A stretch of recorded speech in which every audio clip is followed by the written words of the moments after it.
Okay. Pagka nailagay na yung mga measurements na yon, yung sukat na diameter niya na 50, thickness na 1.5, at yung width niya na 5 millimeters, pwede na tayong gumawa ng circle 3P. So, i-clear ko lang to, escape, para makancel. Tapos C para sa circle. Tapos click nyo lang yung 3P. Yung first point, bali ito, yung intersection ito. Second point ay yung midpoint ng linya dito sa center ng body ng valve. Tapos yung pangatlong point ay yung counterpart ng first point dito sa ilalim.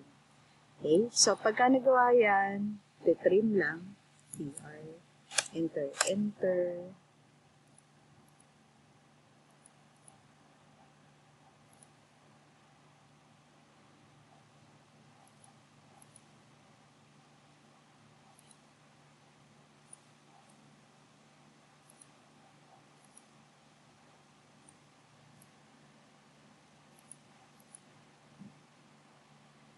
Okay.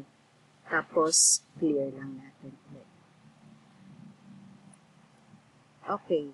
Yung susunod naman, itong art na ginawa natin, i-offset din natin siya by 1.5. Pabalik naman.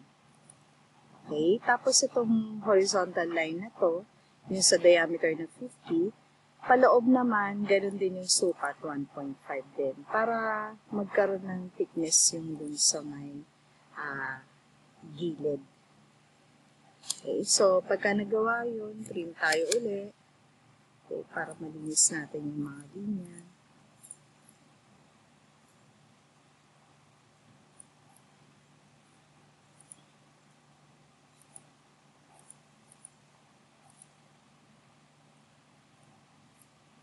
Okay, so bali, ang kailangan lang natin talaga ay ito.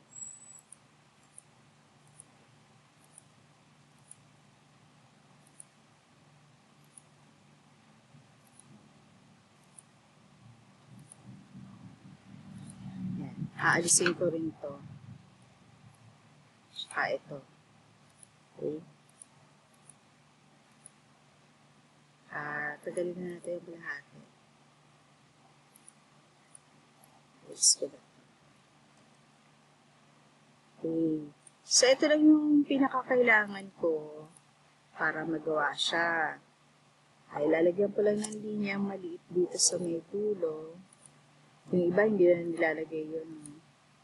Pero ako nilalagay ko pa para solid na solid talaga siya kapag ka-i-record ko. Okay, so sinilet ko lahat ng lines noon, tapos join ko lang siya para maging buo yung linya, maging polyline. Okay, tapos tsaka ko siya i-revolve.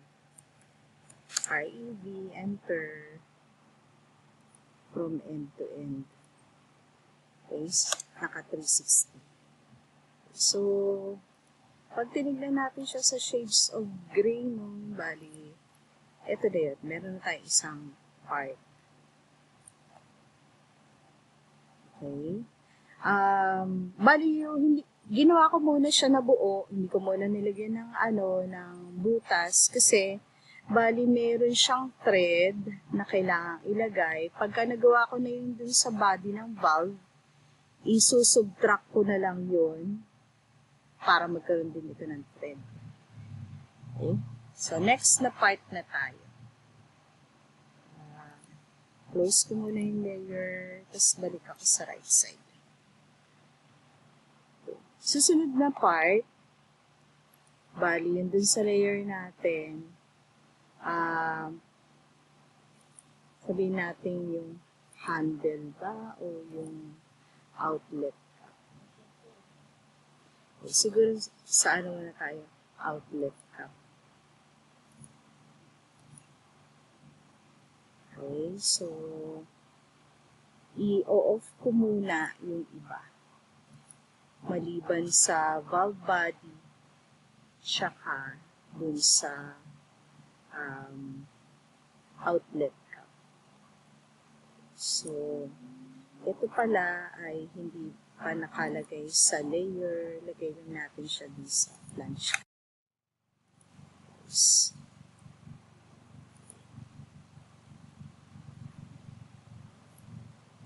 So, set natin na bagong layer yung outlet cup bago magagawa na tayo ng drawing. So, titrim ko muna ito, no? Kasi, bali, ito yung layo niya dun sa, tawag dito mula sa dulo. Okay, ito yung center ng outlet na cup. Tapos, ay ito yung diameter ng pinaka body ng valve. Okay, so, tingnan muna natin yung ating ginawang drawing.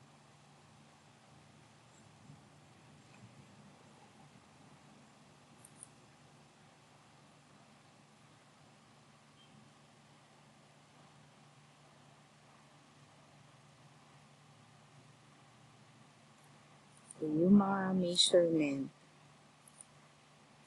para maitago natin siya, ilalagay ko na rin siya sa layer ng flange cup. Tapos, scoop. Ito naman, ito, tsaka ito, ay ilalagay ko naman sa layer ng outlet. Tapos, i-off ko yung flange cup. Yan. Okay. So, para mas malinaw nating maano to, no? Lalagyan ko muna ng sukat. Okay, mag-BLI. Sorry. BLI ako.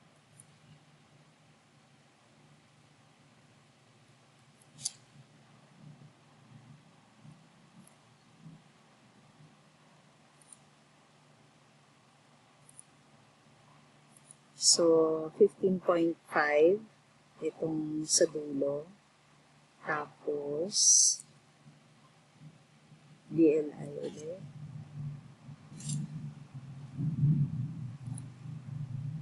18.5 yung susunod.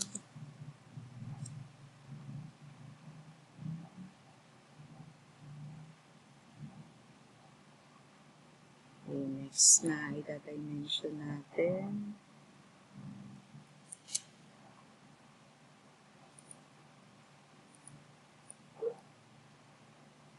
$20.5.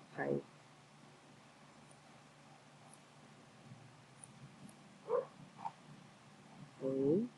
Tapos yung sa mga thickness, itong maliit ay 0.5. Tapos, ito yung inner na thickness ay 1.5. Yes.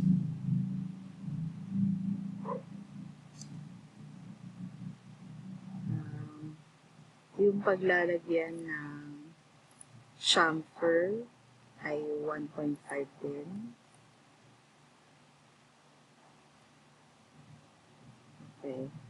So, simulan ko muna yung 20.5, 18.5, tsaka 15.5. So, yun muna yung ilalagay ko. Punta ko uli ng drawing 1. Okay, so, bali dito ako maglalagay. Igigit na ako yung 20.5, 18.5, tsaka 15.5. So, kukunin ko muna yung mga kalakalahati nila. So, gagamit ako ng quick calculator. Yung 20.5, 10.25. Minanama. Divided by 2. Okay, 10.25. Clear. Tapos yung 18.5, 9.25. Okay? So, 10.5, 9.25, tsaka yung 15.5, bali 7.5, tsaka 0.25, 7.75. 15.5 divided by 2, 7.75. Okay? So, yun yung mga i-offset natin. 10.25, 9.25, 7.75. So, offset muna tayo. Yung unang sukat, 10.25. Enter. Click kabilaan. Okay? Tapos, next, offset ulit. Papalitan.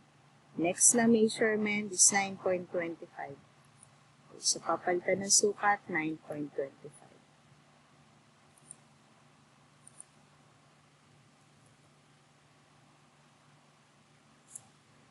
Okay? Click ulit yung gitna, kabilaan. Okay. Clear ulit. Next ulit. Enter ulit. Okay? Last na measurement, 7.75. So, 7.75. Enter. Click ulit yung gitna. Kabila. Enter. Ngayon, yung vertical na sukat, 0.5. Tapos, kadugtong niya is 1.5. Bali, 2. Okay. So, ito ay may sukat, yung sa loob ay 1.5 din.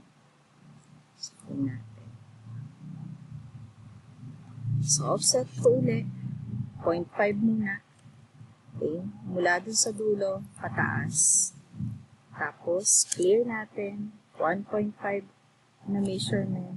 Mula dito sa 0.5, okay, i-offset natin by 1.5. Enter. Pataas. Okay? Tapos, gawin muna natin yung dulo. Trim. Okay, bali ito yung dulo. Yung pinakamaliit na nilagay natin. Kasi yung sa 15.5 yun, na sukat.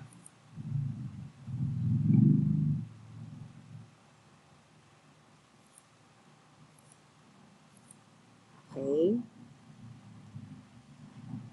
Tapos, dito magkakaroon ng chamfer. 45 degrees. So, clear lang natin muna. Kung ang sukat nito ay 1.5, 1.5 din yun. So, pwede mag-diagonal line na lang. Pero mas okay kung magla-line na lang tayo na kanan. Tapos, lagay lang natin siya dun sa point of intersection nung point of intersection nung sa 15.5 tsaka yung trinim natin kanina. Okay, so, basta naka-on yung sa dynamics na icon, no? Okay. Kahit anong angle muna ilagay nyo dito, okay, tapos tatab nyo lang siya kasi nakalitaw. Na yung sa number, ito yung blue, kung nakikita nyo yung blue, yun yung sa sukat yung haba ng linya. Okay, so pag tinab natin yan, mapupunta yun dun sa angle. So type nyo lang 45, tapos enter. Okay, so next na gagawin natin, no, magtitrim na tayo. Okay, PR, enter lang yun. Okay, tapos click nyo lang yung tatanggalin dun sa naka-chamfer. Tapos ito, alisin din natin. Kasi iba yung measurement niya dun sa loob. Okay, so mag-offset ulit tayo. Another 1.5 yun. Ito naman dulo yun. Tapos i-offset lang natin dun sa loob. Okay.